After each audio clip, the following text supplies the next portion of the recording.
Hello guys, আসসালামু আলাইকুম। আমি আবির চৌধুরী আবার একটা নতুন ব্লগ নিয়ে হাজির হলাম।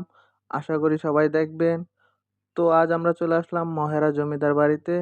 চলেন ভিডিওটা শুরু করা যাক।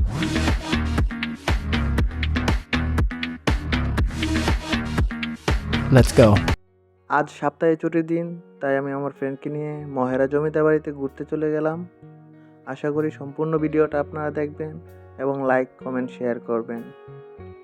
তো কথা বলতে বলতে চলে আসলাম সেই সুন্দর এক পরিবেশ যা আপনার মন কেড়ে নেবে, সেই মহেরা জমিদার বাড়িতে।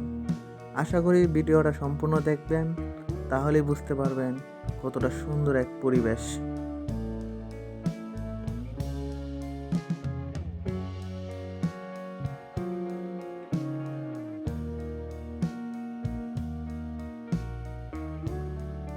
তো চলে আসলাম টিকিট কাউন্টারে। আর অবশ্যই ভিতরে প্রবেশ করতে গেলে আপনার টিকিটের প্রয়োজন হবে, যার মূল্য 100 টাকা। তো ভিতরে প্রবেশ করতেই সুন্দর এক পরিবেশ দেখতে পারবেন। বিশেষ করে একটা কথা আপনাদেরকে বলতে চাই, এই পরিবেশটা শুধুমাত্র সুন্দর হয়েছে আমাদের পুলিশ ভাইদের জন্য, যারা এখানে নতুন অবস্থায় ট্রেনিং করতে আসে, তাদের আন্ডারেই এই রাজবাড়ি। তো পরিবেশটা এত সুন্দর, কি বলবো আপনাকে। আপনারা যারা আসবেন তারা অবশ্যই দেখতে পারবেন। আর ভিতরে কি কি আছে তাই আপনাদেরকে এখন দেখাবো। চলেন ভিতরে ঢোকা যাক। এই সেই রাজবাড়ি যেটা 1890 সালে নির্মিত হয়, এবং এই রাজবাড়ি থেকে একটা সময় টাঙ্গাইল জেলায় শাসন চলতো। তো চলেন এক পলক রাজবাড়িটা দেখে নেওয়া যাক।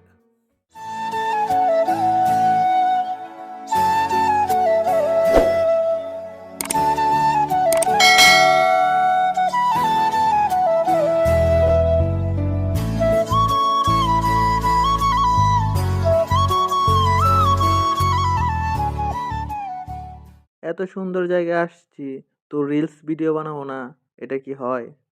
তাই অনেকগুলো রিলস ভিডিও বানিয়ে নিলাম। আশা করি আমার ফেসবুক আইডি ইউটিউবে দেখে আসবেন। তো চলেন এখন আপনাদেরকে নিয়ে যাব ভিতরে, যেখানে একটা শিশু পার্ক ও কিছু প্রাণী আছে, সেগুলো আপনাদেরকে দেখাবো। এই শিশু পার্কে এসে আমার একটা কথা খুব মনে পড়তেছে। এমন একটা সময় ছিল যে আমরা খেলাধুলা করতাম, অনেক জায়গায় ঘুরতে যেতাম, সেই বাল্যকালটাকে। আজ সবাই চাকরি করে প্রবাসে থাকে, আমরা সেই সময়টাকে অনেকটা মিস করি।